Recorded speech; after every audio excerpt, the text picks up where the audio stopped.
Popcorn therapy.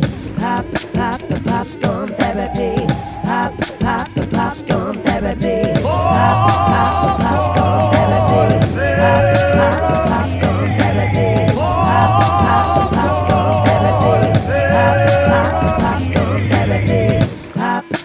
Popcorn therapy. Popcorn therapy. Welcome to Popcorn Therapy. I'm James Pillion. And I'm Kane Dennis. Oh, and well, this is episode 7. Oh, man, we are living in some trying times. Am I right, ladies and germs? Okay, am I right? You sound like the U version of Samuel L. Jackson in freaking Do the Right Thing. Do the Right Thing. Oh my God, man! The shock DJ, Dude, he is so good, and that's the double truth. Ruth. Oh, woo! I mean, who was Ruth, baby? Who is that? It doesn't even matter. It doesn't, does it? It just rhymes well with truth. It sure does. But anyway, it is a Sunday afternoon here, and the rain has stopped for now. But that coronavirus just keeps on coming. It's a good swimmer. It's like that fucking Creature in Life. Did you see that one with Jake Gyllenhaal? No, I've got to watch that. It's terrifying. Is it not just like a rip-off of Alien? Yes. Completely? I think it's actually a really fun little reboot of, a tried and true kind of genre pick. It's a good, scary ride. It's got some silliness, but Jake Gyllenhaal, we have a special place for Jake. I feel like he's been an ongoing personality that we've spoken about in life. Oh, I would put him right up there with Brad. Oh yeah. It felt like it was Brad Hour with Once Upon a Time in Hollywood, and Ad Astra, Yep. obviously being a favorite of the show. I mean, I just remember us having a conversation in the City of Angels. I think it was 2013, 14, about back. prisoners. Oh yeah, dude. And Prisoners. you kind of brought me into this world of like, dude, did you know that Jake took the role and just like took it in his own world in Yeah. terms of the backstory? Like, Yeah. he has a tattoo. He wears the like neck tattoo that's never talked about in the film. That was Yep. his call. He's got like a He's got facial an tick. eye twitch where like he blinks really hard. Yes. And I don't think he has a stutter, but he's got something. It's something. He's got like real anger issues. It's yeah. amazing, but none of it is explained in the movie. Well, because on the page, he's actually, if you think about it, there's not a lot of backstory to that character at all. Yeah. He's just playing that detective role. Yeah. And so that's a classic case of an actor coming in and just imbuing it with so much more. And obviously maybe worked on with the director, Denis Villeneuve, who's obviously no slouch. He's a bad boy. I mean, he's probably one of my favorite, kind of innovative directors. Like that movie Enemy. Oh, yeah. That Jake did as well. Dude, the spider in the corner Oh, at the end. my God. Spoilers. Get your bug spray out. So just going back to the subject of COVID-19, this week, I think for both of us has been one of those kind of shifts, just in terms of like accepting, oh shit, okay, it's more serious than we wanted to admit or were willing to admit.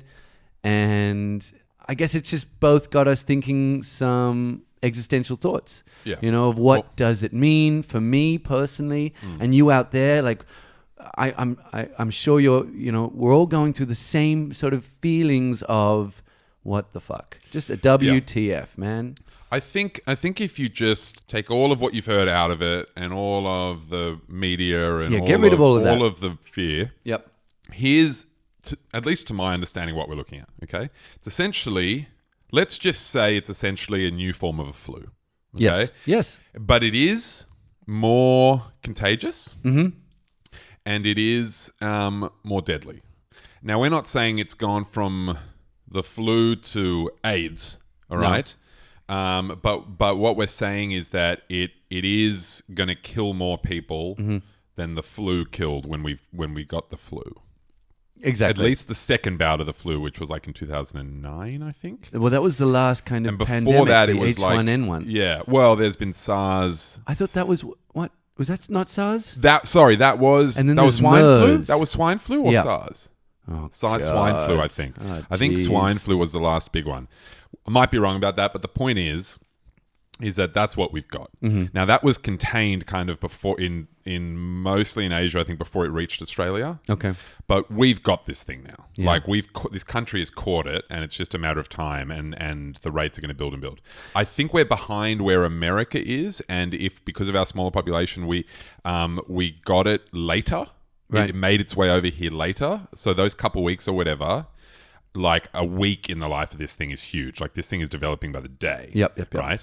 So like that's all I'm saying. Like that's where we're at, and it's like we're ahead of the curve in Australia. I think we are. We've got it, but I think it's going to get worse. I don't think there's any going back. It's something that's probably here to stay every flu season or whatever. But we do have a chance to contain it, which already is kind of like lost in America. Well, and let's just jump on that train because, there's probably a whole lot of people, maybe all of you out there that are a little more switched on than me, but it kind of really hit me how positive the idea is of quarantining.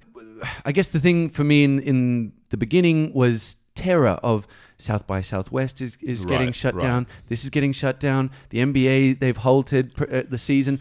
It's scary. It feels like, why is the world shutting down? But we're doing it as a preventative measure. It's that's almost fucking amazing. It's almost not so much. It's not so much the effects of it, even though it's going to kill a lot of elderly people and people with respiratory illnesses.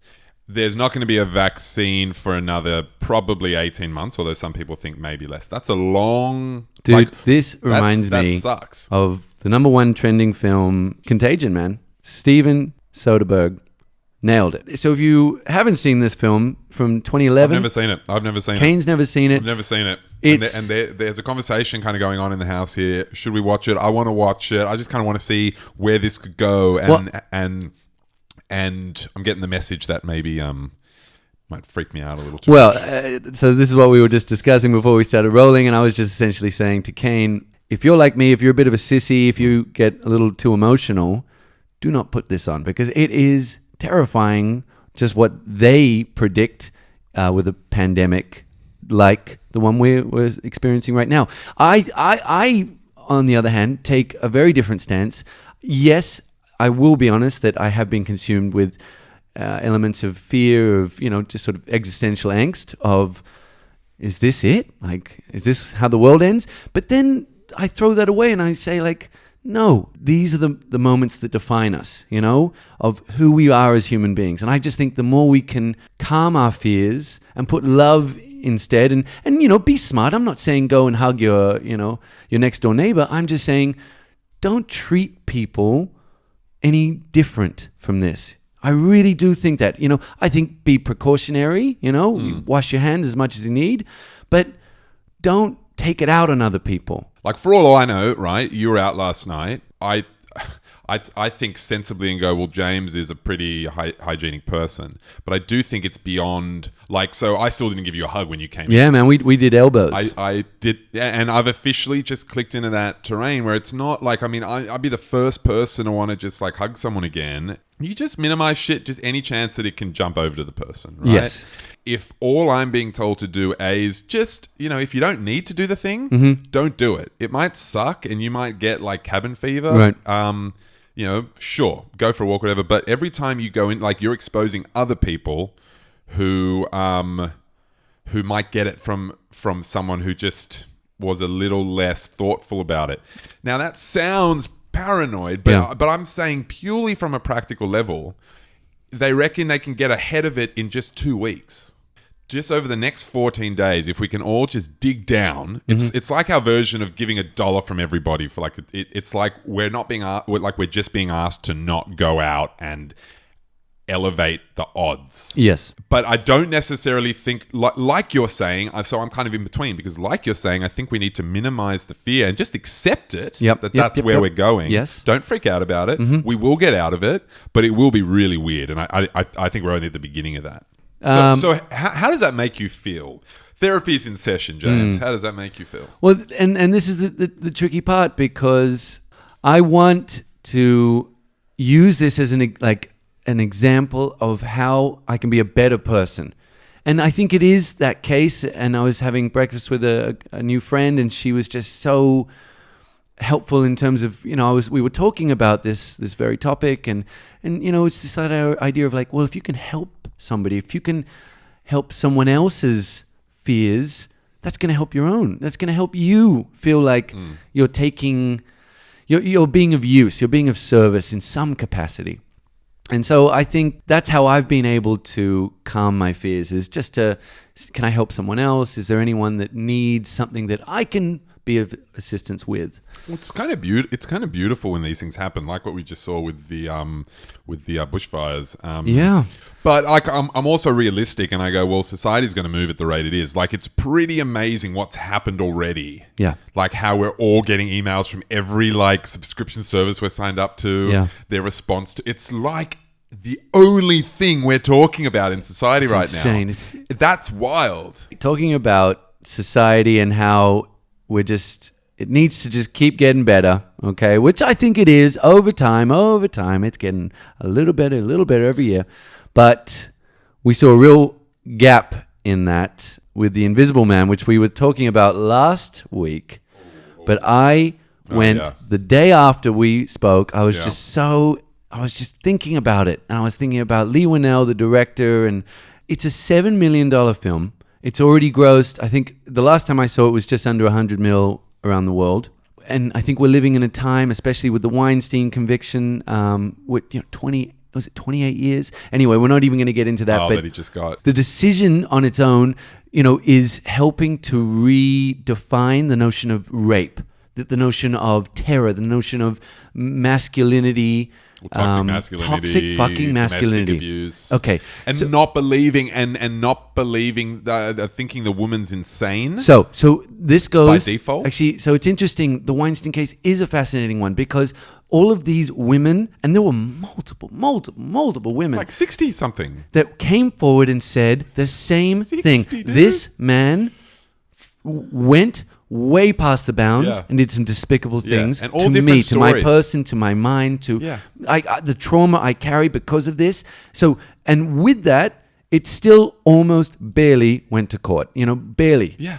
So what this film is doing is essentially saying this man controls this woman and nobody believes her. Nobody is willing to stand up and say, I'll listen to you. Post Me Too, man. It's so well done. All right, well, I think that's the last we need to say on it because I just think it is a really, really clever genre pick from a wonder from down under, man. I'm very excited to sort of follow his career from here, man. I think we've blown the Invisible Man's dick enough. Yeah. It was floating around, but we somehow still grabbed it. How did we even get it? So I think it hit me in the face. I was like, whoa. But, it was funny because I was just thinking about this a little further, especially in light of, this quarantine, time that we're living in. It's a great time to catch up on your wish list, on your watch list. Yeah. And I was thinking what better place to start than our own fucking hometown, man, our home country of fucking Australia, man. There's a lot of great filmmakers here. We lose most of them to the States. Now, there's a whole brain drain, okay? Because there's a lot of beautiful talent that disappears to the shores of California. And our industry does have issues, but it's lovely when you kind of see them come back and try to contribute again. It's nice, isn't it? Like our man Nash Edgerton with Mr. Inbetween. Dude, let's talk about Mr. Inbetween because I saw the first season not long ago and... It's Fox, right? FX, Screen Australia. FX and Screen Australia. It's like a weird combo. It's a really weird combo. Yeah. I'd love to meet the producers. Yeah. Let's hunt them down. Let's bring them on the podcast.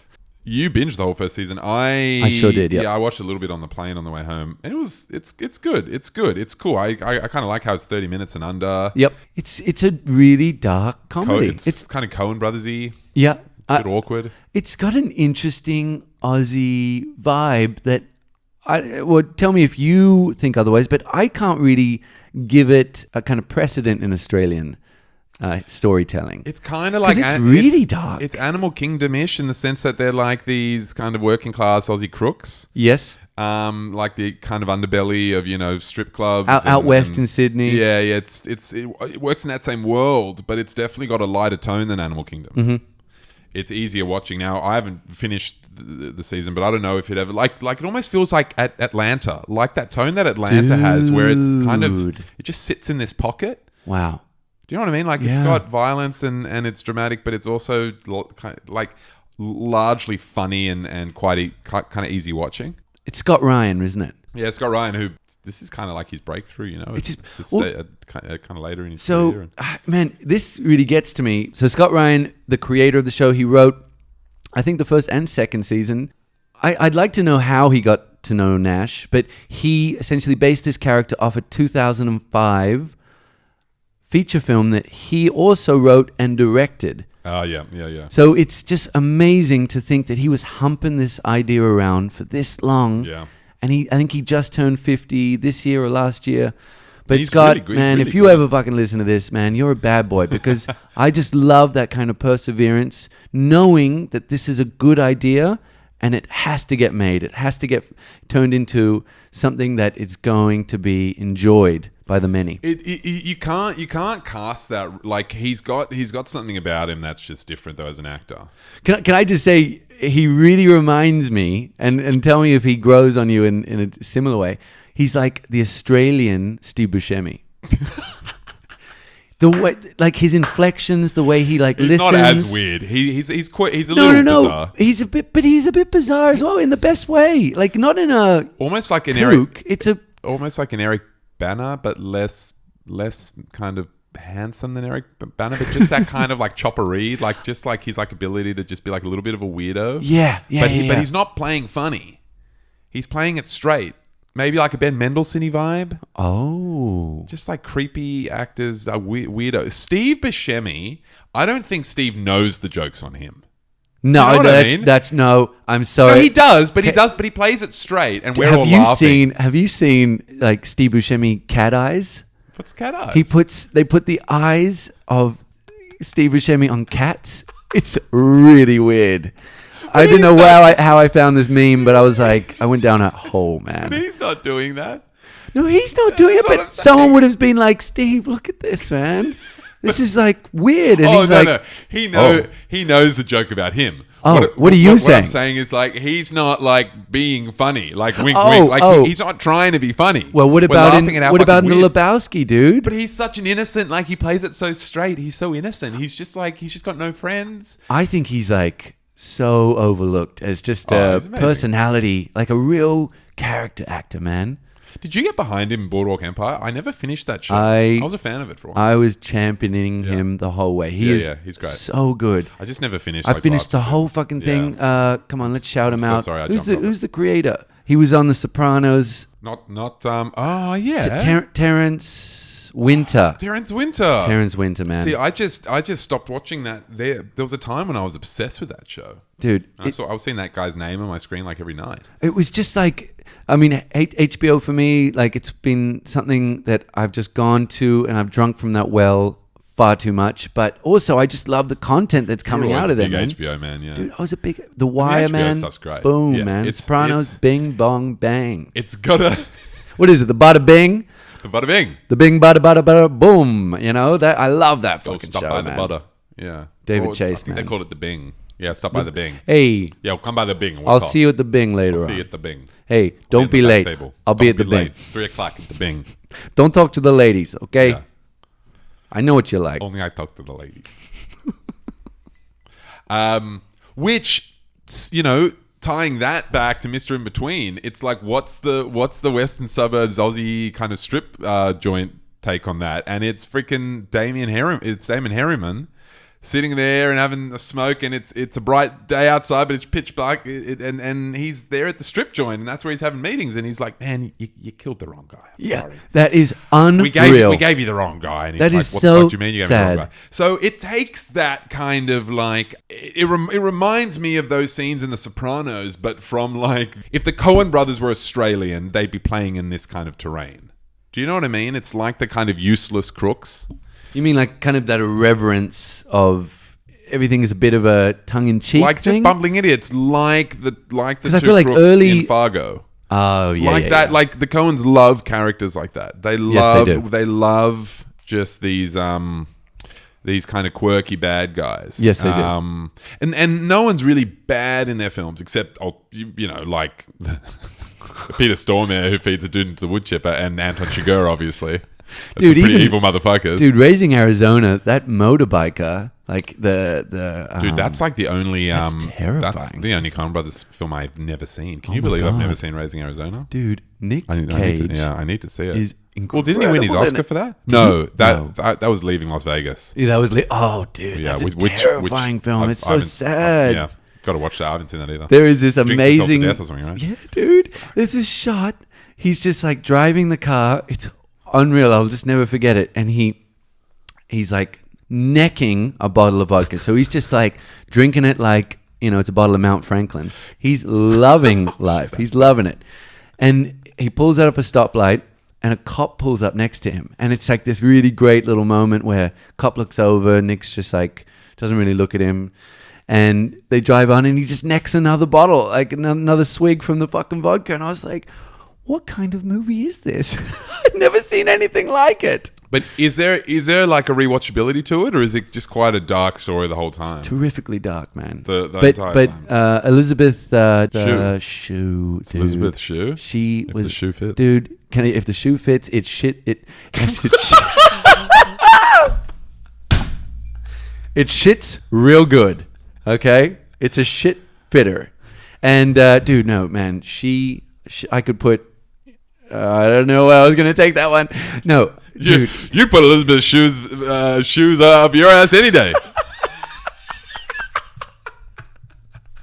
I'll break my shoe off in your ass. You're like, please, if it's Elizabeth's shoe, Just do a it. quick little shout out to Elizabeth Shue. You Dude, what about The Saint? rocked me in Cocktail, man. Oh man, Cocktail. Her beautiful curly locks. Woof. I fell in love with her in the Saint when she's Val. What? Yeah, with Val Kilmer. Oh my god, I haven't Oh, seen you've this. never seen The Saint? Oh my god. It was like a Mission Impossible typey thing where he's like an international spy, but it's like handled kind of realistically, and then it turns into like an action film. But it's shit. yeah, man, it's kind of it's closer to the first Mission Impossible in like it's just that sweet spot of just kind of like Enemy of the State, that kind of techno thriller is what they're called. Well, dude, techno thriller. My midweek watch is settled, Midweek man. watch. I've already locked it in, man. The Saint. The Saint and Conspiracy Theory, which I was showing you before. Shout out. That's a whole nother, Shout out Talk about with not that COVID's a conspiracy, but now you're getting all the conspiracies about who started and everything. Oh my which God. is you're watching this film from 1997, and you're like, this is almost more relevant today. It's just kind of Richard Donner, man. It's a lot to take. It was fun. It was like a real teenage. I really enjoyed that one as a teenager, man. I was just like, what's happening here? Mel Gibson is flying, man. He's just on another planet. wasn't there just this great sweet spot in the mid to late 90s where you were getting all these kinds of genre films that had the biggest Hollywood stars in them, they had budgets behind them, right? And they were just it was Conspiracy Theory, it was Ransom, it was Payback, it was there's a lot of Mel Gibson ones there. It was like, to a lesser extent, the end of the Lethal Weapon films, they were bigger, but just that Contact with Matthew McConaughey is that fucking nut. That is a fantastic film. Is Actually, that Zemeckis? McConaughey's not the nut. Yeah, I think that is Zemeckis. It is, isn't it? The religious zealot guy. He used to freak me out as a kid. He had the long hair. Man, the ending of Contact is one of the wildest. Remember how she gets transported? Oh yeah, dude. And then she meets she makes contact. Doesn't she meet her father or something? How would you Google that? Contact movie Scary dude. I love that what comes up is fucking Jake Busey in a white wig. No, Gary. That's his son, isn't it? That's not his son. That's his son, Jake. Are you sure? That's not Gary Busey. Have you seen that ad? Dude, that Have you Amazon seen Fire. That Amazon Fire ad. Busey. You showed me that ad, you sick son of a bitch. And you're That like, ad is you were incredible. like, have you seen this? I was like, oh my God. Dude, I'm serious. I think that's who I used to be scared of. That's the guy in Contact. It's just Jake Busey in a white wig. I had nothing to be afraid of. He was my friend. Can we just pause this right now? Can we just quickly watch this? Put it on the mic. It'll come up. If you're like me, you like talking to things.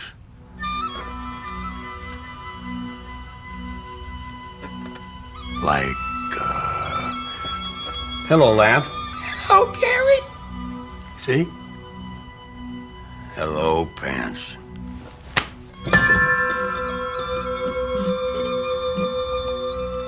Thank you, Fish, for being here. But it's frustrating when things don't listen, especially high-tech things. Find Gary Busey. Find Gary Busey. But this new Amazon Fire TV listens to me and does exactly what I say.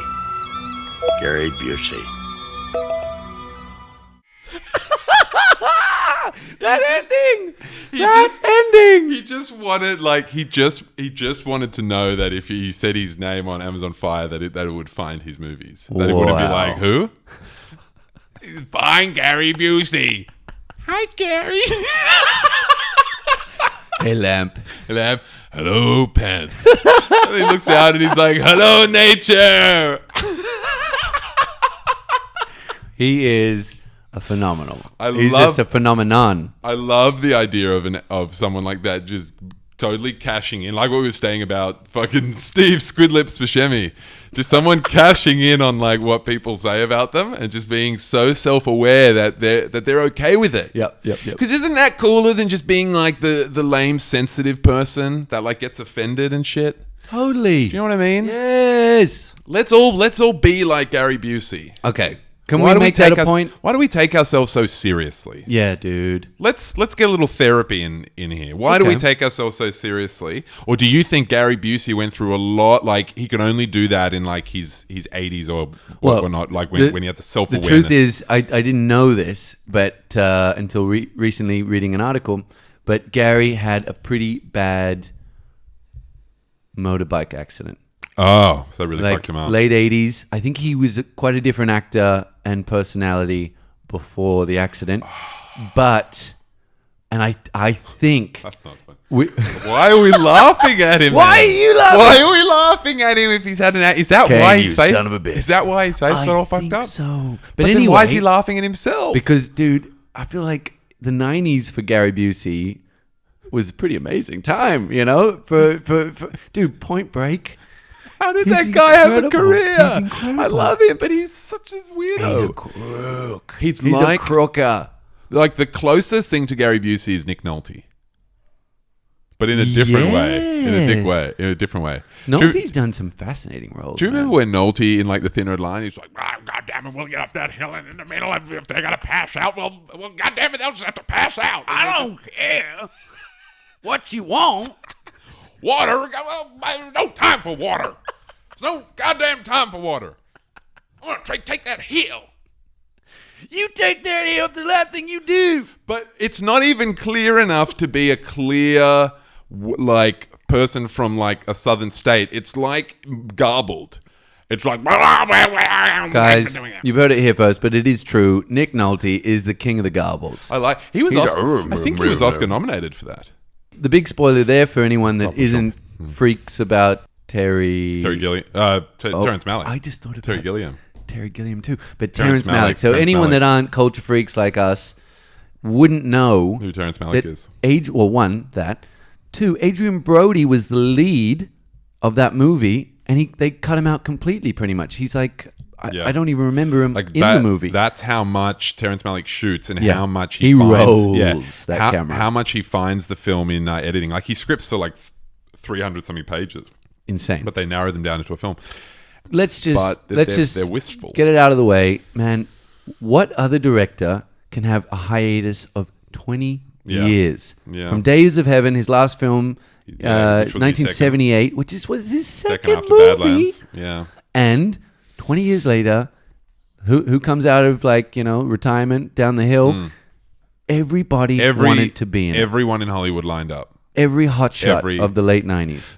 Like John Travolta gets one scene. He was cut down. Dude, or maybe he gets two. In it. George Clooney's just in the final scene and he was one of the leads. Oh my God. He's just the motherfucker at the end of the last scene. I was like, he was like the the top build on the poster. Yeah, And I was it's like, where's crazy. George? And there he is at the very end of the movie. So there's this whole, I think there's a video on YouTube about all the interviews with actors that have issues with being cut out of his films. So like it's like a montage of, That could be interesting viewing. That could be great. It's like a montage of everyone just being like, I know everyone says Terry's great and he's a great filmmaker, but like that wasn't right what he did to me. But also, you're a piece of shit, Terry. Yeah. And you know, like some of them are like, look, we kind of knew this going in. That's just the way he is. Like, it's amazing. It sucks. But I still got to work with the guy. And some of them, like, I wouldn't change it just to see how he operates. Like, he would have like a close up on Brad Pitt in like the Tree of Life, right? And they'd all be there and he's giving his moment. And then if he saw like a butterfly flying over there, he would just pull the camera and he'd be like, follow that butterfly. And the whole crew would just have to run after him. Brad Pitt has said this, and he'd just be like, and I'd just be like in the middle of my scene 1 second and then the next, just in an empty room, just looking at himself like, what am I doing here? That's an amazing story. I didn't know that. That's how he works. And that happens a lot. And you just get down with it. So you're like showing up to set and you're like, however I end up helping today, I'm all for it. Like, because you just believe in the vision of this man so much. I mean, I can't remember who produced The Thin Red Line. Maybe you could jump in. But what I just remember is going to a talk in LA. They'd have all of these sort of pre-planned explosions set up on the side of a hill. And it's like, you know, they're rolling. It's very expensive. Bang, bang, bang. And Terry's like, and bring the camera down. And there it is. There. Right on that butterfly. Yeah. Right there. Yeah. And the whole fucking field's and blowing meanwhile, up. the field is blowing up. Yeah. That's what they need to be capturing. And he's like, Yeah. that's not where the story is. He doesn't care. He's very on the money. So that was produced by John Robideau, Grant Hill, and Robert Geisler. Robert Michael Geisler. Okay, I don't know which one it was, but it was one of that team just sort of getting... George Stevens Jr. was no. VP. You know who it was? Michael. Nick Nolte, man. Nick I went Nolte. to see Nick Nolte premiering one of his films at LACMA, which was my fucking... That's where I would go to watch all the new kind of Yeah, movies. I remember That was that. so fun, man. That little Wasn't kind that of... fun? Yeah, it was like an underground theater almost. Yeah, Well, so LACMA in LA. And there was Nick, and Nick was amazing, man. He was just like ripping yarns, man. And that was where I heard that story about the butterfly. You know? Oh, that's cool. And then he'd be like, also like kind of mocking him a little bit, but he's just like, look up at the tree, Nick. Keep looking at it. Isn't it beautiful? Look more. Look a little harder. And he's like, fuck, how much longer can I look at a tree for? Like, they're rolling 10, 20 minutes of film now. But then, yeah. And that's what they do. We never really finished Aussie chat, okay? Because I would just want to shout out for any of you out there that, are feeling a little guilty that you just don't give enough love to enough good Australian content, because there is so much out there. And I just want to shout out a few directors and just a singular film of theirs that defined my one kind of relationship to them, but then relationship to Australia or to topics that I'm like, that's fucking incredible. Like, that's a really interesting way to tell that story. Okay, so get ready. Here's the list, and it's pretty much going to go from the early 80s to today. All right, so here we go. Bruce Beresford, okay, bad boy. His movie Tender Mercies with Robert Duvall. I haven't seen. You watched that? That was the DVD that came That was in, a wasn't it? It DVD was that I sitting there 'cause accidentally sent to Kane, and I was felt like, terrible because I why? was like, Kane's like, did you buy me a present, bro? And I'm like, I'm pretty shit. Dude, first of all, I was pretty sure that wasn't for me because you've never mentioned it to me. That's true. Unless you were just sitting home at night and you're just like, you know what movie Kane needs to see? Tender Mercies. I think that would be cool. I want to do that one day. I'm Okay. just randomly going to send you a film. Dude, I think we should do that. Why don't we just set that up, like, man? stuff- Random. but Just there's random stuff shit. Well, but then I would always have to check it to see if it's not available on streaming. Oh, that's clever. Right? Because that's true. Tender kinda Movies. wanna get someone That's why I bought it on something- Blu-ray. Yeah, Yeah, I couldn't find it anywhere. It's like a reward that way. It's like someone buys you a Blu-ray of something that you have to buy on iTunes anyway. It's kind of like the nicer way to I receive like it. that. And you can share it around. Yeah. Okay, all right, so I'm moving through the list. Gillian Armstrong's Mrs. Soffel. So mid-80s, amazing love story set in, I think, 19th century Boston or something, about a guy that's like on death row and falls in love with the warden's wife, or rather, they fall in love with each other. And just That's cool. There's like, especially in light of the Reagan 80s, of greed is good and, sex and cocaine. This is a really weird movie to be produced. So I fucking love you, Gillian. All right, so moving on. I've got a hot take. Okay, I don't go think on. you'd love that film as much if Mel Gibson wasn't in it. Oh, dude, I think you're right. I think Mel. You've secretly got a man crush on Mel. Dude, It's I've got okay. a He's man crazy crush on Mel, It's crazy dude. Mel. Man, talking about Aussie movies. I'm sorry. We're going back to Richard Donner.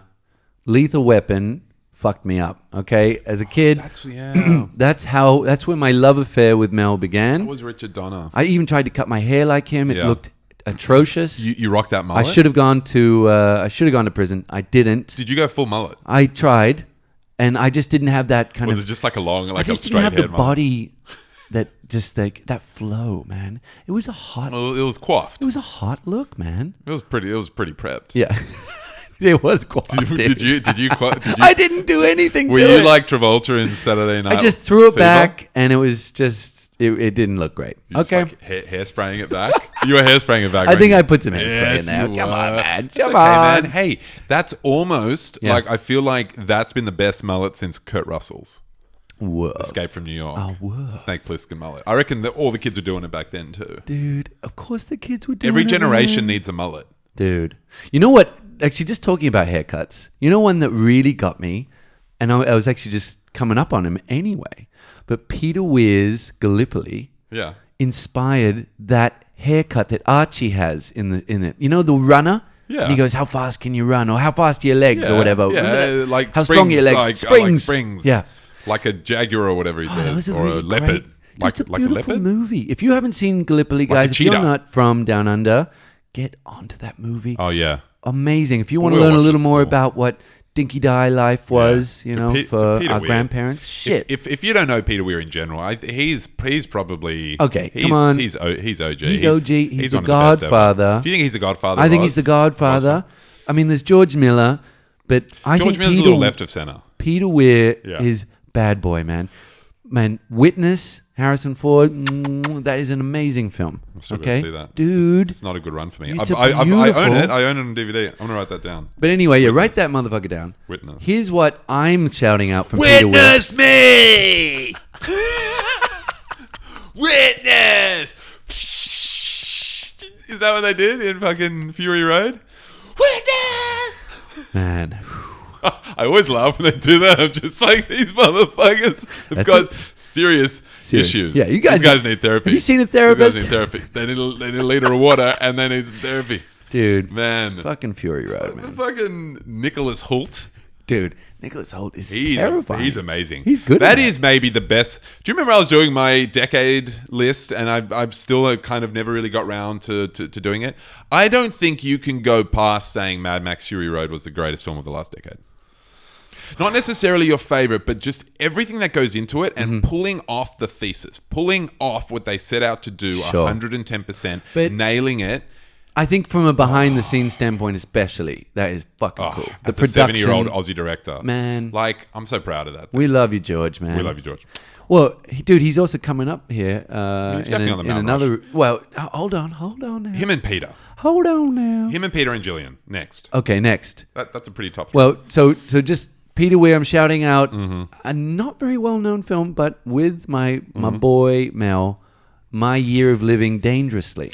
Oh, that's Peter Weir. That's Peter Weir, man. Yeah. and Isn't that the one and where it's he's set in the- Indonesia. That's right, Indonesia. Yeah. During like the Yeah. 1960s Yeah. communist crackdown, which is a tragic. Anyone that doesn't know about this, read about it and have a bottle of whiskey next to you because you're going to be in tears. It's really tragic. Is that Michelle Pfeiffer? No, that's Who's the chick? it's Sigourney Weaver. Sigourney. I love you, Sigourney. I love Sigourney. She's amazing in There's it. just no one else like Sigourney. No, darling, there's no one else like you. If you're listening, we love you, Sigourney. dude. Okay, anyway, moving right along. Okay, so this is where George comes in. Philip Noyce, Dead Calm. Was it 1990, 1989, something like that? Say hello to my Nicole? friend Billy Zane. Hey, zip it, Zane. Zip it, Zane. Dude. I think the greatest thing Billy Zane's ever done is Zoolander. Yeah, dude, he's He's amazing in that. He's so good. Zip it, Billy Zane. Yeah.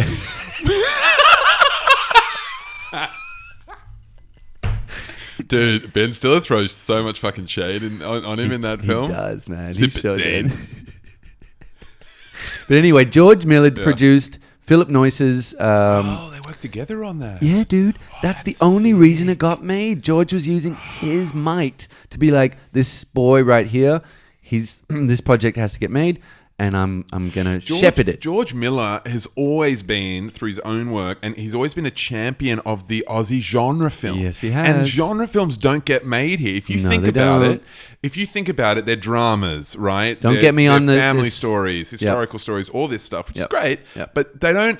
Like when Animal Kingdom came out a way back, everyone was like freaking out because it was just a crime film. It could have been made in the States and it was remade as a show over there. Right. We need to be making that stuff all year round. Yes, we do. Sci-fis, legal dramas, fucking detective stories. Yes. Let's do a Knives Out in Oz. Why can't we do that? That's my biggest gripe We right can't. now. We That's can't. yeah. But Because we're an industry built on government funding, Yes. which is a double-edged sword. and audiences that really just don't go out for Australian cinema as a rule. Let's just be yes. honest, man. Well, yes, but maybe they would if we were like. I mean, they turned out for Animal Kingdom. I don't think anywhere near as big as whatever American film was playing right next to it. But as an, I'm even talking about like, I think Crocodile Dundee yeah. versus Animal Kingdom. Like, Yeah. well, where's our new Crocodile Dundees? I mean, come on, like that's crazy They was that we taking don't long to have. that Aussie stuff. But just where's the last thing that we were Probably like? Kenny. Okay, let's not get hung up on this. No, but it's an interesting point. The double-edged sword. What do you take? Because I think it's hard to say, don't give us money. Yep. To the government, because that is a thing that brings a lot of films here internationally, and it gives a lot of filmmakers their break, and it allows a lot of more art films, and by art films I mean art house films, Okay. like Australian independent films wouldn't cut it, say, in Hollywood. It's a different thing. It's the kind of film that gets government funded because an artist is believed in. But here's the last. And is Here's a back. good question. But I'll just throw just to finish that point. Okay. But I think it's ruining. It stops us from having the pioneering spirit of the Americans to raise money privately, because there's no private money in film here. No. And to carve out the dreams the way they want and not have to play by a government's agenda. Yes, That's all I wanted to say. And- we need to move in that direction. Yeah, exactly. And so to Kane's point, I agree, but it just upsets me. You know, I can't even remember the last Animal Kingdom. You know, that was a real phenomenon, and I don't remember the last film from Australia where I was like, that hits on lots of levels. You know, as an example, John Hillcoat's, Proposition. The Proposition. Woof. Dude, amazing film. But I don't even see that getting made. I mean, I guess, the new one with Russ. True History of the Kelly Gang. True History of the Kelly Gang. I'm gonna throw out a new one to throw into the Please mix. do. And it's the kind of film that the Coen brothers, for example, would have made in the States, and it's called The Mule, not to be mistaken with the Clint Eastwood The Mule of 2018. This was How long ago? 2014. Oh. Lee Winnell's actually in it. I just realized my he's in God. it with Hugo Weaving, Angus Sampson. I'll read the synopsis. After a trip to Thailand, a first-time drug mule finds himself in police custody with his stomach crammed with narcotics. Now he has to endure 7 sphincter-clenching days to convince them of his innocence. Will nature take its toll? So he's put up in this hotel room, and the cops are just waiting for him to shit, because as soon as the drugs come out, they can arrest him. But he's saying there's no drugs in me, and so he's just holding his shit for 7 days. And there's detectives in the room, and they have to do these Oh, no. What are they doing? Spread your legs each day and no. show us, dude. And it has got one of the most memorable scenes. The climax of the film is one of the most memorable scenes you will ever have seen in your life. I've never forgotten it, and it's a great. And so film. what? It's just set in It's just Sydney? a great. It's. I think it's I don't know. Is if it it's real busted in dinky die? Thailand. Yeah, it's like Mr. Inbetween style, Oh. but maybe really need to go to the bath. Yeah, dude. Oh, my afterwards. God. Not But- a great one for the theaters, is it? But a great and just shout out to shout out to the that director boy. Tony Mahoney. No, his name is not Tony and Angus Mahoney, Sampson. is it? Tony Mahoney and Angus Sampson, who's the lead in it, my God. co-directed it.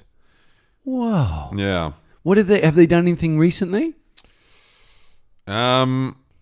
No, so The Mules is Tony Mahoney's last credit. Dude, that's very sad, man. Oh my God. You know what, Kane? This is No, like that's very it. topical, okay? Because actually this says a lot to me about the Australian industry.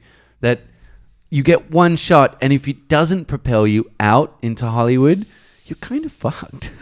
Or you just have takes a to long keep, time to- you just have to just sort of be the Scott Yeah. Ryans. Yeah. And, 17 years later, you get to make your fucking movie. But you know that's also because of Nash being the director. What? Nash brought And a lot Nash to the table. having made a Brother couple of, genre films in America, Joel. and the success of Joel and what it did to Blue Tongue Films. Yeah. They've got a sweet little setup there. Yes, they do. There's a lot of street cred there, and there's a great resume. Yes, it is. And they're kind of entrenched in Hollywood and Australia, and that's including what's his name, guy who directed David Michôd. Well, David Michôd, of course, who Yep. did Animal Kingdom, Yep. and obviously since gone on to basically be Brad Pitt's guy. Oh my God. What was that movie? Hesher with Joseph Gordon-Levitt. It was like a Sundance hit. Oh. It was very indie. And that was directed by Spencer Susser, who is the American guy who lived in Australia and he's joined Blue he's Tongue. the Yank. Yeah, That's and, right. And I think Spencer Susser's gone on to do some cool shit too. Oh. So you know they're just like a great kind of little posse of filmmakers. That is bad fucking Yeah. ass, man. And it's and can I just also shout out? I know it's an American production, but the co-writing team of Luke Davies and David Michôd's Catch-22 that came out last year. You mean they did Catch They 22? did a 6-part. Yeah, they did that 6-part miniseries with George. Smokehouse Pictures, which is George Clooney's production company, they brought them in. I just want to also just quickly say, because I really loved the series, I thought it was a really amazing take of the Joseph Heller novel that it's based on. And Mike Nichols actually shot the original feature in the 70s. But they infuse the violence and the kind of the death, the sadness of American bombers over Germany or something. And they're based in Italy. So it's like this beautiful setting, like very picturesque, very beautiful where they are. But then they're going to have to kill every day, and someone is not going to make it back. Maybe a whole plane, maybe their best friend. And it's a really, really, really clever way of showing what war is. That's cool. You know, of people that you love just dropping out of the sky even. It's a terrifying So idea. it's a show about the fighter pilots. And a lot of the show is set up in the air, and it's really, really well done. Like the graphics are unbelievable. Is this an Australian production? It's an American production. Oh, this is American. But I'm just shouting out the Australian team behind Oh, that's what they wrote. the adaptation. They wrote it for the screen. But I just love the way they infused such like a honest human portrait, because it's something that I feel is lacking in American kind of war movies. What I feel like the Australian kind of mindset does is just ask a question on like the weight of that death. Let's really examine the weight of that trauma on someone that just has to see all of their friends die. Just the longer you are up in that air, the more missions that you do, there's the better chance that you're never coming home. Wow. That's what's so well done about that show. While we've got a bit of time, Yeah. I just want to shout out a little love for the late, great Max von Sydow. Oh, Okay? Because I was good just call. thinking about this. Good call. Yeah. I was like, when I read it, I got bummed out. Yeah. I seem to just get bummed out, man, when all these Yeah. greats are just dropping. And he had a good run. He had an amazing run. Well, here's the thing that I just wanted to throw out on the podcast. This is a man who worked with one of the greatest auteurs of the 20th century, Ingmar Bergman, and then also was in a fucking Star Wars reboot 5 years ago with J.J. Abrams' The Force Awakens. Wait, who's in Force Awakens? He's one of the evil, I don't know, he's like, I think he's No, part of the he's dark. not. Yes, he is, man. Look that bad boy up. Wow. Okay. Well, Dude, he was in Game of Thrones. He's Lars Santeca. He was a big influence on me as a teenager. He was a priest in The Exorcist. I know, dude, one of the I most mean- terrifying films from my childhood, man. That fucked me up. Dude. William Friedkin, you're a crazy motherfucker, and you fucking Yeah, what a killed great that film. horror film, What a man. great film. But even, man, 3 Days of the Condor, dude, yeah. Robert Redford with, I think that's Sidney Lumet, or is it Sidney Oh. Pollack? But yeah, I mean, it's the passing of a legend. Can we just have a little toast for So a him? little toast. Wait, I I got to pour myself a quick little Pour drop. yourself Still on the Bowmore. a drop of Still the on the Bowmore. Bowmore from last week. House Bowmore. To Max. We love you, Max. We love you, Max. Oh man. Well, dude, All right. we're It's right. been fun. We got to wind this down. But fun. man, it's been another. I just have a great time, man. Are you going to What a way to spend your Sunday. Are you going to risk the streets to get over here again in a week from now? Like, what if there's people in hazmat spraying it down and you have to actually like break through the tape on your front door Oh my god. just to get over here? Maybe we'll have to do a call-in session. Oh god. No, dude, I am braving this. I am going to be, and any Contagion freaks out there, listen up. I'm going to be Jude Law in Contagion. It is one of the kookiest roles he has ever played, man. Okay. Unreal. Just like kind of like, is he for real? Like, dude, it's really weird. You got to watch it. Just, I'm not going to say any more than that. Okay. But that's going to be me braving Yeah, I hope you can. the corona. I hope you can. I hope you're not taped in. I mean, because I was going to get the train here next week. I It would better say- be running, man. I would It say off better the train. goddamn be running. You can't touch anything on that train. I'm not touching anything. It man. stays on metal for 12 hours. Anyway, thanks for tuning in, and you can find us on Instagram at Popcorn Therapy Podcast or the www popcorntherapythepodcast.com, even though we haven't set up the website, so probably don't look at that just yet. And please, guys, do us a favor.